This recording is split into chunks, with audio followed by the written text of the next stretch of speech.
मैं मीना प्रवेश चौहान आपका स्वागत करती हूं आपके अपने YouTube चैनल कविता संग्रह में। आज की इस वीडियो में हम जानेंगे दिवाली पर लक्ष्मी पूजन की संपूर्ण विधि। तो चलिए शुरू करते हैं। यह पूजा आप घर के मंदिर में भी कर सकते हैं या फिर एक चौकी लगाकर भी कर सकते हैं।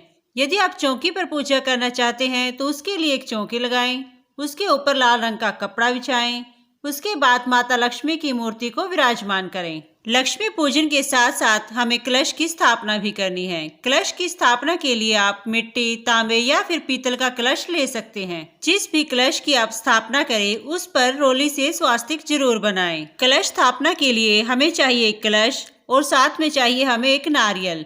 नारियल पर आप कलावा लपेट सकते हैं या फिर एक लाल रंग की चुनरी भी लपेट सकते हैं। इसके लिए हमें कुछ आम के पत्ते भी चाहिए। आम के पत्ते आप 5, 7, 9 या फिर 11 भी ले सकते हैं। आम के पत्तों पर रोली और चंदन से तिलक किया जाता है। उसके बाद ही उन्हें कलश स्थापना में प्रयोग किया जाता है। कलश स्थापना में हमें कलश में डालने के लिए एक सिक्का, लौंग, इलायची, सुपारी और कुछ हल्दी की गांठें चाहिए होती हैं। कलश स्थापना के लिए थोड़े से गंगा जल और साथ में शुद्ध जल की भी आवश्यकता होती है। ये सभी सामग्री आपको दिवाली पूजन से पहले घर पर ले आनी चाहिए। आइए अब कलश स्थापना के लिए चावल की सहायता से अष्टदल कमल बनाते हैं। मैंने अष्टदल कमल बनाने के लिए चावलों पर थोड़ी सी हल्दी लगाकर उन्हें पीला कर लिया है। पीले चावलों से अब हम अष्टदल कमल बनाएंगे। अष्टदल कमल बनाने के लिए पहले चौकी पर इस प्रकार चावल को डाल दें। उसके बाद उंगली की सहायता से आप अष्टदल कमल बना लें। अष्टदल कमल बनाने के बाद उस पर अब हम कलश स्थापना करेंगे। उसके लिए जो भी आपने कलश लिया है, मिट्टी, तांबे या फिर पीतल का, उसको स्थापित करें।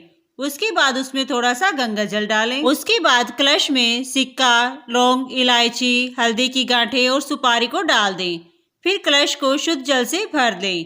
उसके बाद आम के पत्तों को रखने के बाद उसके ऊपर नारियल रख दें। अब हम भगवान गणेश जी, माता लक्ष्मी और माता सरस्वती जी को तिलक करेंगे। मैंने यहाँ पर पीतल की मूर्तियाँ ली हैं। आपके पास जो भी हो, चांदी की या फिर मिट्टी की, उनका भी आप प्रयोग कर सकते हैं। इस प्रकार हम सभी का चंदन और रोली से तिलक करेंगे और उसके बाद चौकी पर विराजमान कर देंगे। पूजा की सभी कार्यों को प्रेम पूर्वक और शांत मन से करें, तभी आपको पूजा का पूर्ण फल प्राप्त होगा।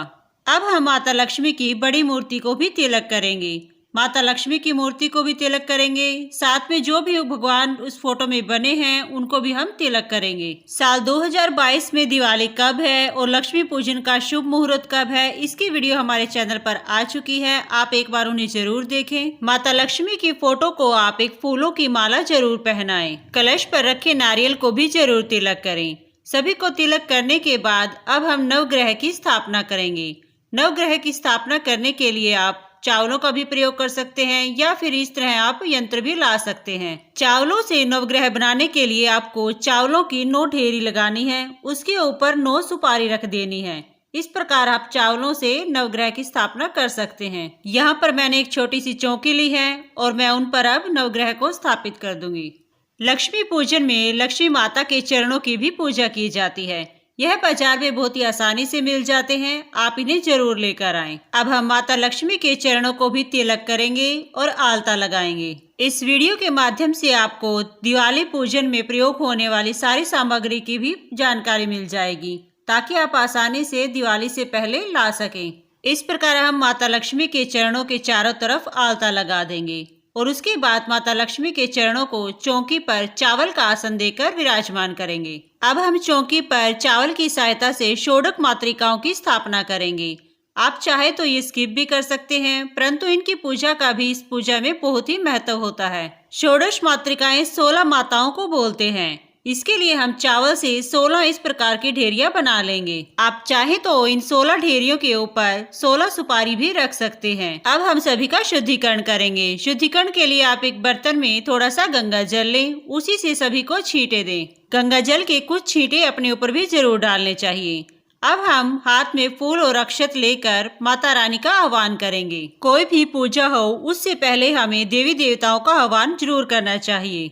उसके बाद हाथ में लिए हुए अक्षत और फूलों को हम माता रानी के चरणों में समर्पित कर देंगे। दिवाली लक्ष्मी पूजन की पूजा पूरे परिवार के सभी सदस्यों को एक साथ मिलकर करनी चाहिए।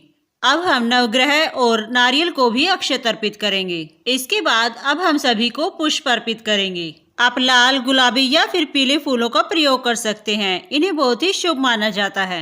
पूजा में हमें हमेशा ताजे फूलों का ही प्रयोग करना चाहिए। फूलों को पहले लाकर नहीं रखना चाहिए। अब हम भगवान गणेश, माता लक्ष्मी और सरस्वती माता को भी फूल अर्पित करेंगे। सभी को फूल अर्पित करने के बाद अब हम सभी को वस्त्र स्वरूप कलावा अर्पित करेंगे। भगवान श्री गणेश जी को कलावा और जनेऊ हम दोनों ही अर्पित करेंगे। माता लक्ष्मी और माता सरस्वती को हम केवल कलावा अर्पित करेंगे। सभी को वस्त्र स्वरूप कलावा अर्पित करने के बाद अब हम षोडश मातृकाओं को तिलक करेंगे, पुष्प अर्पित करेंगे और वस्त्र स्वरूप कलावा अर्पित करेंगे। अब हम माता सरस्वती को कमल का फूल अर्पित करेंगे और माता रानी को लाल चुनरी और श्रृंगार का सामान अर्पित करेंगे। श्रृंगार की सामग्री आप 5, 7 या फिर 11 भी ले सकते हैं। श्रृंगार की सारी सामग्री को इस प्रकार हम माता रानी के चरणों में अर्पित कर देंगे। दिवाली लक्ष्मी पूजन में सोने चांदी की वस्तुओं की पूजा का विशेष महत्व है। इसीलिए जो भी आपके पास हो या फिर गहने हो या फिर चांदी का सिक्का, उसे चौकी पर पूजा के लिए जरूर रखें। अब मैंने कौड़ी और गोमती चक्र लिए हैं, इन्हें भी माता रानी को अर्पित करेंगे। दिवाली पूजन में माता लक्ष्मी को धनिया जरूर अर्पित करें। माता रानी को फल भी जरूर अर्पित करें। अब हम माता रानी को मिठाई से भोग लगाएंगे।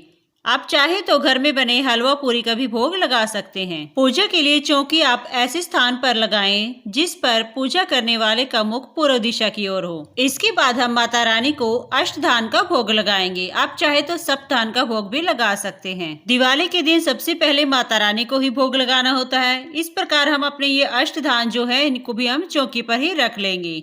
उसके बाद हम माता रानी को खील और बताशे का भोग लगाएंगे। जो भी सामग्री पूजा की मैंने इस वीडियो में आप सभी को बताई है, ये सारी सामग्री बड़ी आसानी से आपको बाजार में मिल जाएगी। अब हम चौकी पर दीपक को प्रज्वलित करेंगे। उसके लिए पहले हम चावल का आसन देंगे। उसके बाद हम दीपक को स्थापित करेंगे। यहाँ पर मैंने पीतल का दीपक लिया है। आप चाहे तो मिट्टी का दीपक भी ले सकते हैं। दीपक प्रज्वलित करने के लिए शुद्ध देसी घी का ही प्रयोग करें। अब हम चौकी पर कुछ पैसे रखेंगे। पैसों को आप दीपक से थोड़ा दूर ही रखें। अब हम माता रानी को धूप दिखाएंगे। पूजा के कार्य में कभी भी जल्दबाजी नहीं करनी चाहिए। हमें बड़े प्रेम पूर्वक और शांत मन से पूजा करनी चाहिए। अब हम सभी को पान अर्पित करेंगे। पान पर हम लौंग, इलायची और सुपारी रखकर अर्पित कर देंगे। नवग्रह को, माता रानी को और षोडश मातृकाओं को सभी को अलग अलग पान अर्पित करेंगे। चौकी पर हमने एक छोटा दिया शुद्ध देसी घी से प्रज्वलित कर दिया है। अब हम चौकी पर बड़ी अखंड ज्योत को भी प्रज्वलित करेंगे। उसके लिए पहले हम चावल से अष्टदल कमल बनाएंगे। उसके बाद उस पर एक बड़ा सा दीपक अखंड ज्योत का प्रज्वलित करेंगे। अखंड ज्योत के लिए आप बड़ा ही दीपक लें, क्योंकि इस दीपक को पूरी रात्रि के लिए प्रज्वलित होना होता है। दिवाली पर अखंड ज्योत को सरसों के तेल से प्रज्वलित किया जाता है। यहाँ पर मैंने मिट्टी का दिया लिया है। अगर आपके पास पीतल की अखंड ज्योत हो तो आप उसका भी प्रयोग कर सकते हैं। इस अखंड ज्योत में मैंने रुई की बाती का प्रयोग किया है। आप चाहे तो कलावे से बनी बाती का भी प्रयोग कर सकते हैं। इस प्रकार हम माता रानी के लिए अखंड ज्योत को प्रज्वलित करेंगे। उसके बाद हम माता रानी की कपूर से आरती करेंगे। आप चाहे तो धूप और दीप से भी आरती कर सकते हैं। पूजा में हमें माता रानी की आरती और माता रानी के मंत्रों का भी जाप करना चाहिए। पूजा को बिल्कुल आराम से करना चाहिए, बिल्कुल भी जल्दबाजी ना करें। माता रानी की आरती के बाद अब हमें हाथ जोड़कर माता रानी से पूजा में हुई गलतियों के लिए क्षमा याचना करनी चाहिए। इस प्रकार हमारी दिवाली लक्ष्मी पूजा संपन्न होती है। आशा करती हूँ कि आपको ये वीडियो पसंद आई होगी। वीडियो को लाइक करें, शेयर करें और सब्सक्राइब करें हमारे चैनल कविता संग्रह को।